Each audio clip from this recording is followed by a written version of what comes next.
की आवाज।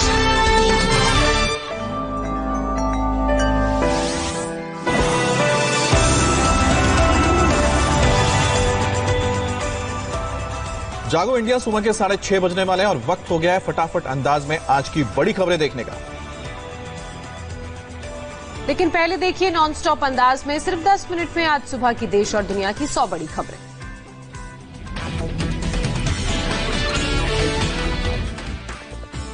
पूरे देश में 31 मई तक बड़ा लॉकडाउन। चौथे चरण का लॉकडाउन 14 दिन का होगा। केंद्रीय गृह मंत्रालय ने विस्तार से जारी किए दिशा निर्देश।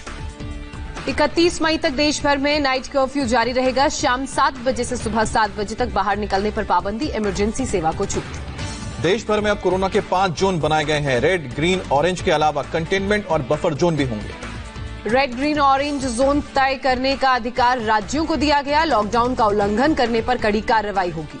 हवाई उड़ानों पर देश भर में रोक जारी। ट्रेन सेवा और मेट्रो ट्रेन सेवा को भी पहले की तरह इजाजत नहीं। इंटरस्टेट बस सर्विसेज को मंजूरी, लेकिन दोनों राज्यों की सहमति जरूरी। देश भर में स्कूल कॉलेज बंद रहेंगे। होटल और रेस्टोरेंट पर भी पाबंदी, सिर्फ होम डिलीवरी की permission. Cinema hall, shopping mall बंद रहेंगे। जिम, स्विमिंग पूल भी बंद रहेंगे। धार्मिक और राजनीतिक आयोजनों पर रोक जारी रहेगा। हर तरह के समारोह पर पाबंदी। 65 साल से ज्यादा उम्र के बुजुर्गों के बाहर निकलने पर रोक। 10 साल से छोटे बच्चों के भी घर से बाहर निकलने पर मनाही। देश भर में फेस मास्क पहनना जरूरी होगा। सार्वजनिक स्थानों पर थूकने पर जुर्माना लगेगा। गुटखा, पान पर बैन। सोशल डिस्टेंसिंग का पालन करना सभी के लिए जरूरी होगा। सभी दुकानदार 2 गज की दूरी का ख्याल रखेंगे। केंद्रीय गृह सचिव अजय भल्ला ने सभी राज्यों के चीफ सेक्रेटरी को चिट्ठी लिखी। लॉकडाउन 4.0 की गाइडलाइन का कड़ाई से पालन करवाने के निर्देश दिए। लॉकडाउन 4.0 के गाइडलाइंस का दिल्ली सरकार ने स्वागत किया। कहा राज्यों को अधिकार देना सही फैसला। राजस्थान सरकार ने 31 मई तक बढ़ाया लॉकडाउन। कंटेनमेंट जोन में मेडिकल इमरजेंसी और आवश्यक वस्तुओं और सेवाओं के अलावा किसी को भी आवाजाही की अनुमति नहीं। गुजरात के मुख्यमंत्री विजय रूपाणी का लॉकडाउन पर बयान। बोले कंटेनमेंट और नॉन कंटेनमेंट के हिसाब से लागू होंगे नियम। इंडिया टीवी पर आज सीएम समिट में 15 राज्यों के मुख्यमंत्री हिस्सा लेंगे। लॉकडाउन को लेकर अपने राज्यों का बताएंगे एक्शन प्लान। सुबह 10 बजे यूपी के मुख्यमंत्री योगी आदित्यनाथ इंडिया टीवी के सीएम समिट में होंगे शामिल। दोपहर 12 बजे मध्य प्रदेश के मुख्यमंत्री शिवराज सिंह चौहान भी लेंगे हिस्सा। दिन भर देखते रहिए इंडिया टीवी।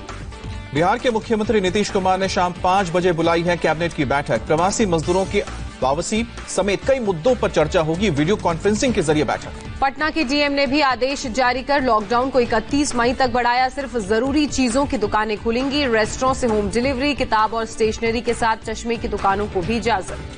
लखनऊ में लॉकडाउन 4 में फिलहाल नहीं मिलेगी कोई भी छूट। सरकारी और निजी दफ्तर पहले की तरह कम कर्मचारियों के साथ ही खुलेंगे। सिर्फ जरूरी चीजों की दुकानें खुलेंगी। भोपाल में कंटेनमेंट जोन के बाहर कुछ क्षेत्रों में गतिविधियों के लिए मिलेगी छूट। सरकारी और निजी कार्यालय 33% स्टाफ के साथ खुलेंगे। उद्योगों में 50% स्टाफ को इजाजत। एमपी के मांडला में कुछ शर्तों के साथ सैलून और ब्यूटी पार्लर खोलने की इजाजत। 10 मई को एक कोरोना पॉजिटिव पाए जाने के बाद ऑरेंज जोन में है जिला। पंजाब के मुख्यमंत्री कैप्टन अमरिंदर सिंह का कोरोना को लेकर बयान। बोले एक्सपर्ट ने जुलाई अगस्त में कोरोना के पीक पर होने का जताया है अनुमान। पंजाब के सीएम अमरिंदर सिंह ने कहा कोरोना की वजह से राज्य में करीब 10 लाख नौकरियों का नुकसान। वित्त मंत्री ने आर्थिक पैकेज की 5वीं किश्त जारी की। कोरोना से लड़ने के लिए 15,000 करोड़, राज्यों को 4,113 करोड़। वित्त मंत्री ने टेस्टिंग लैब और किट्स के लिए 550 करोड़ दिए। कोरोना इलाज के लिए 3,750 करोड़ का फंड। हर हेल्थ वर्कर का 50 लाख का बीमा होगा। लॉकडाउन में सरकार ने 80 करोड़ लोगों को मुफ्त राशन दिया। वित्त मंत्री ने कहा 8.25 करोड़ किसानों के खाते में 16,394 करोड़ ट्रांसफर किए। वित्त मंत्री ने कहा 2.25 करोड़ कंस्ट्रक्शन मजदूरों के खाते में 3,950 करोड़ डाले गए। किसानों को 2 महीने में 86,000 करोड़ का लोन दिया जाएगा। आर्थिक पैकेज में मजदूर, जमीन और नकदी पर जोर। केंद्र सरकार ने मनरेगा के लिए 40,000 करोड़ अतिरिक्त बजट का ऐलान किया है। एक साथ 20,000 करोड़ की बढ़ोतरी। वित्त मंत्री ने कहा मनरेगा से गांव की अर्थव्यवस्था मजबूत होगी। प्रवासी मजदूरों को मनरेगा के तहत काम मिलेगा। ऑनलाइन शिक्षा के लिए लॉन्च होगा पीएम ई विद्या कार्यक्रम। वित्त मंत्री ने स्कूली शिक्षा के लिए दीक्षा कार्यक्रम का ऐलान किया। वित्त मंत्री ने कहा लॉकडाउन बढ़ने के बाद 2 महीने और मुफ्त राशन देगी सरकार। उज्ज्वला योजना के तहत 6 करोड़ से ज्यादा बांटे गए सिलेंडर। राहत पैकेज की 5वीं किस्त पर बोले पीएम मोदी। का वित्त मंत्री के उपायों से हेल्थ और शिक्षा के क्षेत्र में बड़ा बदलाव आएगा। गृह मंत्री अमित शाह ने कहा वित्त मंत्री की घोषणाओं से आत्मनिर्भर भारत बनने में मदद मिलेगी। केंद्रीय मंत्री प्रहलाद जोशी ने मनरेगा में 40,000 करोड़ रुपए देने का स्वागत किया। कहा गांवों में बेहतर इंफ्रास्ट्रक्चर तैयार करने में मदद मिलेगी। Chief of defence staff Bipin Rawat ने कहा, एफडीआई बढ़ने से रक्षा क्षेत्र में आएगा बड़ा बदलाव। रेलवे ने अब तक 1300 श्रमिक स्पेशल ट्रेन चलाए, 17 लाख मजदूरों को उनकी जगह तक पहुंचाया। जम्मू कश्मीर में 50% महंगी हुई शराब, एमआरपी पर अतिरिक्त खुदरा उत्पाद शुल्क लगेगा, फैसला आज से लागू। आज से मारुति सुजुकी के मानेसर प्लांट में काम शुरू होगा, लॉकडाउन 4 की गाइडलाइंस जारी होने के बाद फैसला। एक दिन में कोरोना के 4,987 नए मामले सामने आए, 24 घंटे का ये आंकड़ा। अब तक कुल 90,927 लोग वायरस से संक्रमित। देश में कोरोना से 24 घंटे में 120 मरीजों की मौत, अब तक 2,872 लोगों की जान गई। देश में अब तक 34,109 मरीज इलाज के बाद हो चुके हैं ठीक। कोरोना संक्रमण के 53,946 एक्टिव मामले। महाराष्ट्र में कोरोना के 2,347 नए केस सामने आए, मरीजों की संख्या 33,053 मरीज हुई, 7,688 लोग ठीक हुए। महाराष्ट्र में 24 घंटे में 63 मरीजों की मौत, अब तक 1,198 लोगों ने वायरस की वजह से जान गंवाई। अकेला मुंबई में एक दिन में 38 लोगों की मौत हुई है, मृतकों की तादाद 734 तक पहुंची। 24 घंटे में कोरोना के 1,571 नए मामले सामने आए, कुल 19,967 लोग संक्रमित। मुंबई के धारावी इस्लाम इलाके में 44 नए पॉजिटिव केस सामने आए, कोरोना मरीजों की संख्या 1,242 हुई। गुजरात में कोरोना के 391 नए केस सामने आए हैं, मरीजों का आंकड़ा 11,380 तक पहुंचा, 4,499 लोग इलाज के बाद ठीक हुए। गुजरात में 24 घंटे में कोरोना से 34 लोगों की मौत, वायरस के संक्रमण से 659 लोगों ने जान गंवाई। अहमदाबाद में कोरोना के हालात में कोई सुधार नहीं, एक दिन में 276 नए मरीजों का पता चला, 24 घंटे में 31 मरीजों की मौत।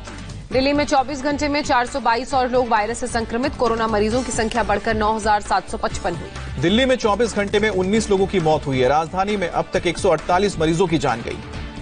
मध्य प्रदेश में एक दिन में कोरोना के 187 नए मामले सामने आए, वायरस से संक्रमितों की संख्या बढ़कर 4,977 पहुंची, 5 और मौत के साथ मृतकों का आंकड़ा हुआ 248। मध्य प्रदेश में 52 में से 45 जिले कोरोना से प्रभावित हैं, एक्टिव केस 2,326 है, 2,403 लोग इलाज के बाद ठीक हुए। इंदौर में कोरोना के 92 नए केस, कुल संक्रमित 2,470 मरीज, एक और मौत के साथ मृतकों का कुल आंकड़ा हुआ 100। यूपी में कोरोना के 206 नए केस, मरीजों की संख्या बढ़कर 4,464 हुई, 2,636 लोग इलाज के बाद ठीक हुए। यूपी में कोरोना से 8 मरीजों की मौत, अलीगढ़ में 5, कानपुर में 2 और मेरठ में 1 मरीज ने गंवाई जान, अब तक 112 लोगों ने तोड़ा दम। गौतम बुद्ध नगर में कोरोना के 10 नए केस आए सामने, गाजियाबाद में भी वायरस से 9 और लोग संक्रमित। राजस्थान में कोरोना के 242 नए मामले, मरीजों का कुल आंकड़ा हुआ 5,202।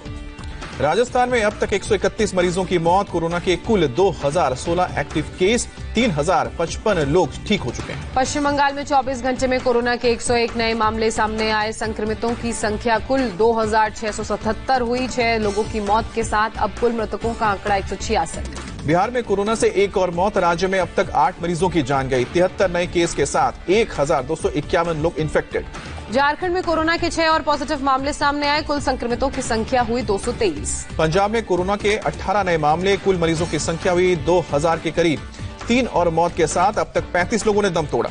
लुधियाना जेल में 48 साल की महिला कैदी कोरोना पॉजिटिव पाई गई, पंजाब की जेल में कोरोना का ये पहला मामला। हरियाणा में एक और मौत के साथ वायरस ने 14 लोगों को शिकार बनाया, 23 नए मामलों के साथ अब तक 910 लोग इन्फेक्टेड। तमिलनाडु में 639 नए मामले सामने आए, 4 लोगों की मौत, कोरोना पॉजिटिव की कुल संख्या 11,224 हुई। केरल में कोरोना के 14 नए मामले सामने आए, कुल 601 पेशेंट हुए, एक्टिव मरीजों की कुल संख्या हुई है 101। छत्तीसगढ़ में रविवार को कोरोना के 25 नए मामले सामने आए, मरीजों की संख्या 92 हुई, हालांकि 59 लोग हो चुके हैं ठीक। जम्मू कश्मीर में 62 नए केस के साथ अब तक 1,183 लोग इन्फेक्टेड, केंद्र शासित प्रदेश में कुल 13 लोगों की मौत।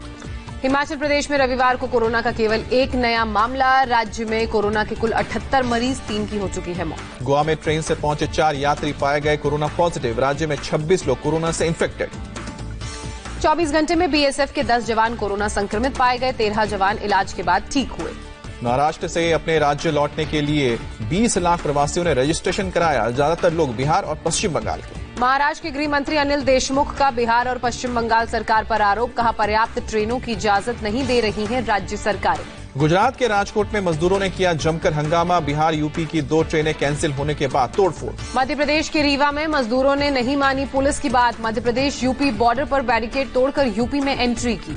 ईरान से 310 श्रद्धालु लद्दाख पहुंचे, पिछले 2 महीने से कोरोना की वजह से फंसे थे।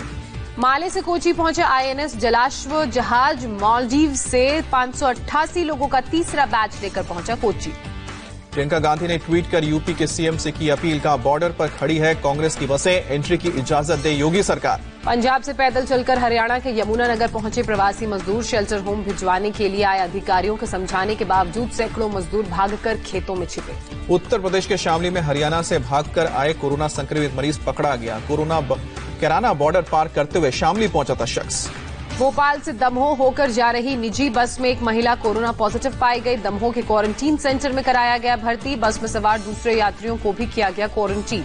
कोरोना संकट में हिंदू मुस्लिम में दोस्ती की अनोखी मिसाल दिखी। एमपी के शिवपुरी में मुस्लिम युवक ने कोरोना पॉजिटिव हिंदू दोस्त का मौत तक साथ निभाया। कोविड-19 वायरस से पूरी दुनिया में करीब 48 लाख लोग संक्रमित, 3,16,000 लोग अब तक गंवा चुके हैं जान। मौत के आंकड़ों में अमेरिका टॉप पर, अब तक 90,800 से ज्यादा लोगों की मौत हुई। 15 लाख से ज्यादा लोग इस वायरस की चपेट में। रूस में 2,82,000 से ज्यादा लोग कोरोना वायरस की चपेट में, अब तक करीब 2700 लोगों ने दम तोड़ा। स्पेन में रविवार को 87 लोगों की मौत हुई। कोरोना वायरस से कुल 27,650 लोगों की मौत हो चुकी है। ब्रिटेन में कोरोना के कुल 2,40,161 मामले, अब तक 34,466 लोगों की मौत हुई। गोंडा में सरकारी राशन की दुकान पर कोटेदार और ग्रामीणों के बीच विवाद, दोनों पक्षों में लाठी डंडे और ईंट पत्थर से मारपीट हुई। 8 लोगों के खिलाफ मुकदमा दर्ज। नागपुर के इंदिरा गांधी मेडिकल कॉलेज में पिछले 3 महीने से वेतन नहीं मिलने से निराश सफाई कर्मचारियों ने किया प्रदर्शन। बीजेपी नेता चंद्रशेखर बावनकुले ने मुख्यमंत्री से इस मामले में जल्द फैसला लेने की अपील की। मुंबई पुणे एक्सप्रेस वे पर सड़क हादसे में 5 लोग घायल। कर्नाटक से अहमदाबाद जा रही बस ने सड़क किनारे खड़े बस में पीछे से टक्कर मारी। बंगाल की खाड़ी से चले चक्रवाती तूफान अम्फान की रफ्तार आज होगी और तेज। मौसम विभाग के मुताबिक गंभीर तूफान वाली श्रेणी में आ जाएगा अम्फान। चक्रवाती तूफान अम्फान के खतरे को देखते हुए ओडिशा और पश्चिम बंगाल तैयार, दोनों राज्यों में एनडीआरएफ को तैनात किया गया। जम्मू कश्मीर के डोडा में सुरक्षा बलों ने हिजबुल के कमांडर समेत 2 आतंकवादियों को मार गिराया। मुठभेड़ में एक जवान भी शहीद। महाराष्ट्र के गढ़चिरौली में नक्सलियों के साथ सुरक्षा बलों की मुठभेड़, 2 जवान शहीद, 3 घायल। इजराइल में खत्म हुआ लंबे वक्त तक चला राजनीतिक गतिरोध। प्रधानमंत्री बेंजामिन नेतन्याहू के नेतृत्व में नई सरकार ने ली शपथ। नेतन्याहू ने पीएम मोदी के बधाई संदेश का धन्यवाद दिया। दोनों देशों के बीच संबंधों को और मजबूत करने पर भरोसा दिया। अमेरिका के लॉस एंजलिस में एक तेल प्लांट में धमाका, 11 फायर फाइटर्स घायल। आग की सूचना मिलने के बाद बिल्डिंग में पहुंचे थे सभी।